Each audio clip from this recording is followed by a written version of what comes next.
Assalamualaikum warahmatullahi wabarakatuh. Perkenalkan, kami dari kelompok 5 akan mempresentasikan PPT kami yang berjudul Penyelesaian Sengketa Konsumen yang beranggotaan Ferdina Wahyu Utami, Heni Nur Latifah, Intan Urbakusuma, Maulinda Herlista, Muhammad Abdul Rahman, Mudatul Rahayati, Nanda Afrita Veronica, dan Mistiadi. Pembahasan yang pertama yang akan kami bahas yaitu pengertian sengketa konsumen. Sengketa dalam KBBI memiliki arti pertentangan atau konflik. Pertentangan atau konflik berarti hal-hal yang terjadi antara dua orang atau lebih dalam hal memperebutkan sesuatu. Pertentangan atau konflik bisa juga diartikan sebagai suatu permasalahan yang ditimbulkan oleh suatu hal dan pelakunya lebih dari satu orang atau dua orang lebih. Orang-orang dalam konflik tersebut memiliki tujuan serta kepentingan yang sama. Karena suatu sebab atau hal menjadi pemicu suatu permasalahan yang menimbulkan konflik di antara pelaku, perorangan atau kelompok yang kemudian hal tersebut menimbulkan hukum antara keduanya.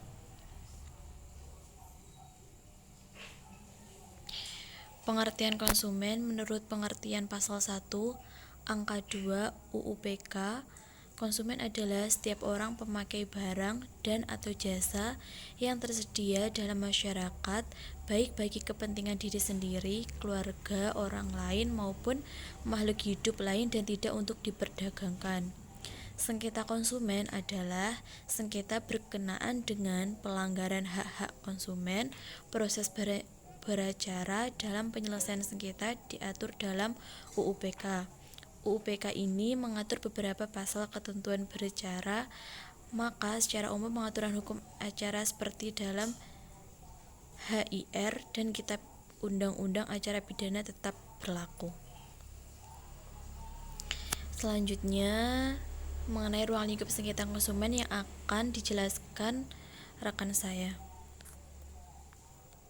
Saya akan menjelaskan mengenai ruang lingkup sengketa konsumen. Diberikannya ruang penyelesaian sengketa di bidang konsumen merupakan kebijakan yang baik dalam upaya memberdayakan konsumen. Upaya pemberdayaan konsumen merupakan bentuk kesadaran mengenai karakteristik khusus dunia konsumen, yakni adanya perbedaan kepentingan yang tajam antara pihak yang berbeda posisi. Kepentingan antara konsumen dan pelaku usaha juga sangat berbeda. Jika ada keluhan terhadap produknya, pelaku usaha akan mengupayakan penyelesaian tertutup. Sementara itu, konsumen berkepentingan agar penyelesaian dilakukan lewat saluran umum supaya tuntas, sebagaimana dikatakan oleh Laura Nader.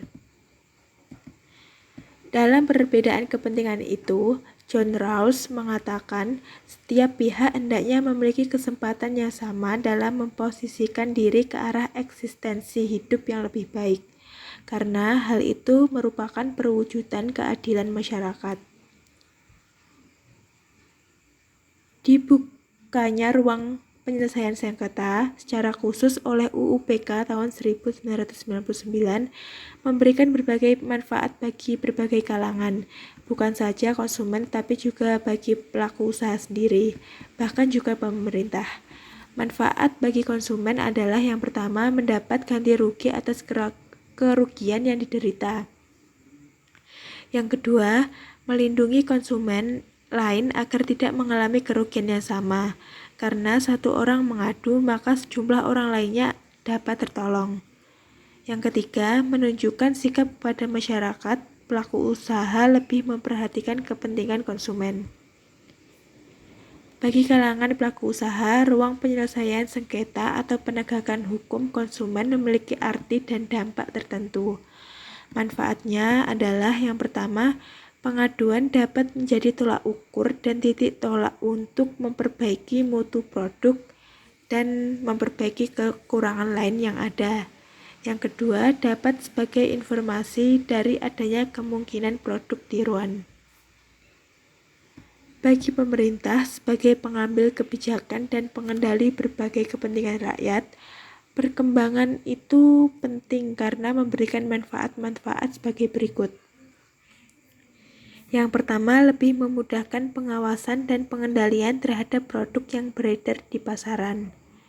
Yang kedua, mengetahui adanya kelemahan penerapan peraturan atau standar pemerintah. Yang ketiga, merevisi berbagai standar yang ada. Selanjutnya yaitu perkenalkan, nama saya Umdatul Hayati dengan NIM 4011869. Saya ingin melanjutkan tentang dasar hukum penyelesaian sengketa konsumen.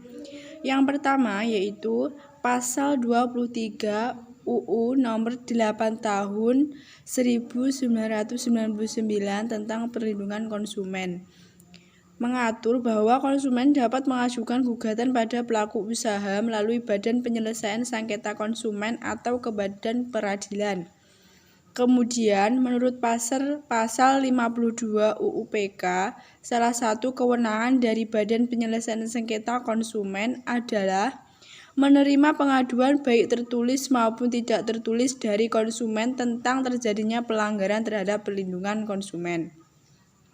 Jadi, penyelesaian sengketa konsumen melalui BPSK tidak perlu persetujuan kedua belah pihak untuk memilih BPSK sebagai forum penyelesaian sengketa. Yang selanjutnya yaitu konsumen dapat menggugat pelaku usaha ke BPSK atau ke Badan Peradilan. Namun dalam hal sengketa itu bukan kewenangan BPSK. Ketua BPSK dapat menolak permohonan penyelesaian sengketa konsumen dapat dilihat pada pasal 17 Kemen Perindak 350 sampai 2001. Dalam hal ini telah ada perjanjian antara pelaku usaha dan konsumen mengenai forum penyelesaian sengketa, maka sudah seharusnya para pihak tunduk pada klausa tersebut. Ini mengacu pada pasal 338 Kitab Undang-Undang Hukum Perdata atau KUH bahwa perjanjian yang dibuat secara sah mengikat para pihaknya sebagai undang-undang. Oleh karena itu, seharusnya penyelesaian sengketa dilakukan berdasarkan kesepakatan yang lebih awal. Selanjutnya akan dijelaskan oleh rekan saya. Di sini saya akan melanjutkan presentasi dari rekan saya. Pada poin 4, dalam hal pelaku usaha tetap tidak memenuhi panggilan BPSK, maka BPSK dapat mengadili sengketa konsumen tanpa kehadiran pelaku usaha. Hal ini mengacu pada pasal 36 Kemen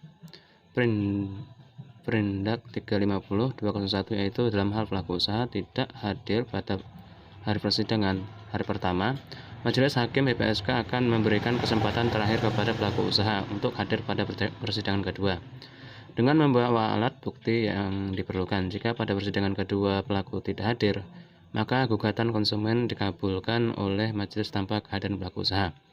Jadi, dalam hal pelaku usaha tidak menghadiri persidangan, maka BPSK dapat mengabulkan gugatan konsumen.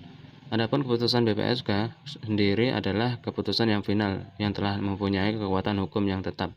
Dilihat pada pasal 54 UU PK Ju pasal 42 ayat 1 Kemen Perindak 350 atau 2001. Final artinya dalam Badan Penyelesaian Sengketa Konsumen tidak ada upaya banding dan kasasi. Dilihat penjelasan pasal 54 ayat 3 UU PK. Keputusan BPSK kemudian dapat dimintakan penetapan eksekusi oleh BPSK kepada pengadilan negeri di tempat konsumen yang dirugikan. Dilihat pasal 42 ayat 2 Kemen Perindak 350/2001. Nah, selanjutnya pada poin 3, pasal 52 huruf G UU PK memang memberikan kewenangan pada BPSK untuk memanggil pelaku usaha yang diduga telah melakukan pelanggaran terhadap perlindungan konsumen. Akan tetapi, BPSK tidak diberikan kewenangan untuk melakukan panggilan paksa terhadap pelaku usaha tersebut. Meski demikian, BPSK bisa meminta bantuan penyidik untuk menghadirkan pelaku usaha yang tidak bersedia memenuhi panggilan Badan Penyelesaian Sengketa Konsumen. Lihat pasal 52 huruf I UU PK. Jadi, BPSK tidak memiliki kewenangan untuk melakukan panggilan paksa, tetapi BPSK bisa meminta bantuan pada penyidik untuk menghadirkan pelaku usaha.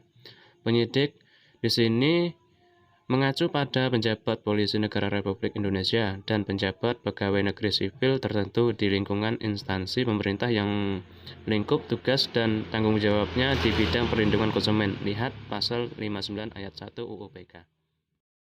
Perkenalkan, nama saya Maulinda Lista, NIM 4011864. Di sini saya akan menjelaskan tentang penyelesaian sengketa konsumen, yaitu dibagi menjadi dua. Yang pertama, mekanisme penyelesaian sengketa melalui BPSK atau di luar pengadilan. Yang kedua, mekanisme penyelesaian sengketa melalui pengadilan. Mekanisme penyelesaian sengketa melalui BPSK atau di luar pengadilan. BPSK adalah lembaga penyelesaian sengketa konsumen di luar pengadilan, sehingga BPSK menutur peraturan perundang-undangan telah dipisahkan dari lingkup peradilan. Namun nyatanya pada pasal-pasal tertentu dalam UU PK tetap memberikan penghubung dengan badan peradilan, sehingga tidak dapat dilepaskan begitu saja dari sistem peradilan umum, baik perdata maupun pidana. Penyelesaian sengketa konsumen dilakukan dalam bentuk majelis. Artinya, sengketa konsumen diperiksa dan diputus oleh majelis BPSK dengan sekurang-kurangnya 3 orang anggota BPSK sebagai majelis dibantu oleh seorang panitera. Dengan kata lain, pemeriksaan perkara konsumen mirip seperti pemeriksaan yang dilakukan oleh hakim di pengadilan. Karena itu, BPSK ini dapat disebut sebagai peradilan semu atau peradilan kuasi. Putusan yang diberikan oleh majelis BPSK dalam sengketa konsumen ini bersifat final, mengikat, dan tidak dapat dibanding lagi. Artinya, BPSK adalah lembaga pemutus sengketa konsumen dalam tingkat pertama dan terakhir.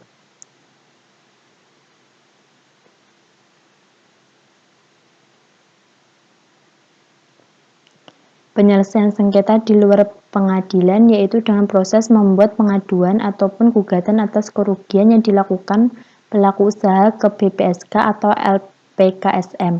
Dari pengaduan tersebut, BPSK wajib mengeluarkan putusan paling lambat dalam waktu 21 hari kerja setelah gugatan diterima. Selanjutnya ialah mekanisme penyelesaian sengketa melalui pengadilan. Pasal 52 huruf A UU PK menyebutkan bahwa salah satu tugas dan wewenang dari BPSK adalah melaksanakan penanganan dan penyelesaian sengketa konsumen dengan cara mediasi, konsiliasi, dan arbitrase. Pasal 45 ayat 4 UU PK menyatakan bahwa apabila telah dipilih upaya penyelesaian sengketa konsumen di luar pengadilan, baik itu cara mediasi, konsiliasi, atau arbitrase, gugatan melalui pengadilan hanya dapat ditempuh apabila upaya tersebut dinyatakan tidak berhasil oleh salah satu pihak atau oleh pihak yang bersengketa. Selanjutnya, gugatan yang diajukan kepada pengadilan negeri ini sifatnya seperti gugatan perdata pada umumnya, baik dengan dasar gugatan wan prestasi maupun berdasarkan gugatan perbuatan melawan hukum. Pengajuan gugatan ini tidak melibatkan pihak mediator ataupun konsiliator sebagai pihak yang berperkara di pengadilan. Mengingat segala sesuatu yang berkaitan dengan penyelesaian sengketa murni dilakukan oleh para pihak sendiri. Dengan sendirinya, tidak ada upaya keberatan yang dapat diajukan para pihak, baik kepada mediator maupun konsiliator, dengan kegagalan atau tidak berhasilnya proses mediasi dan konsiliasi tersebut. Tugas dan wewenang BPSK terkait peranan sebagai lembaga yang memiliki fungsi untuk melindungi konsumen dalam Undang-Undang Perlindungan Konsumen dalam ketentuan pasal 52. Tugas dan wewenang BPSK adalah melaksanakan penanganan dan penyelesaian sengketa konsumen dengan cara melalui mediasi atau arbitrase atau konsiliasi, memberikan konsultasi perlindungan konsumen, melakukan pengawasan terhadap pencantuman klausula baku, laporan kepada penyidik umum apabila terjadi pelanggaran ketentuan dalam undang-undang, menerima pengaduan baik tertulis maupun tidak tertulis dari konsumen tentang terjadinya pelanggaran terhadap perlindungan konsumen, melakukan penelitian dan pemeriksaan sengketa perlindungan konsumen, memanggil pelaku usaha yang diduga telah melakukan pelanggaran terhadap perlindungan konsumen. Baik, saya Abdul akan melanjutkan terkait tugas dan wewenang BPSK. Adapun lanjutan dari penjelasannya tadi, selanjutnya terkait tugas dan wewenang BPSK yaitu memanggil dan menghadirkan saksi, yaitu saksi ahli dan atau setiap orang yang dianggap mengetahui pelanggaran terhadap undang-undang. Selanjutnya yaitu meminta bantuan penyidik untuk menghadirkan pelaku yang dimaksud pada huruf G dan huruf H yang tidak tersedia memenuhi panggilan Badan Penyelesaian Sengketa Konsumen. Yang selanjutnya yaitu mendapatkan, meneliti dan atau menilai surat, dokumen atau alat bukti lain guna penyelidikan dan atau pemeriksaan. Yang selanjutnya yaitu memutuskan dan menetapkan ada atau tidak adanya kerugian di pihak konsumen. Yang selanjutnya yaitu memberitahukan putusan kepada pelaku usaha yang melakukan pelanggaran terhadap perlindungan konsumen. Yang selanjutnya yaitu memberitahukan putusan kepada pelaku usaha yang melakukan pelanggaran terhadap perlindungan konsumen. Dan yang terakhir yaitu menjatuhkan sanksi administratif kepada pelaku usaha yang melanggar ketentuan undang-undang ini, yakni Undang-Undang Nomor 8 Tahun 1999 tentang Perlindungan Konsumen.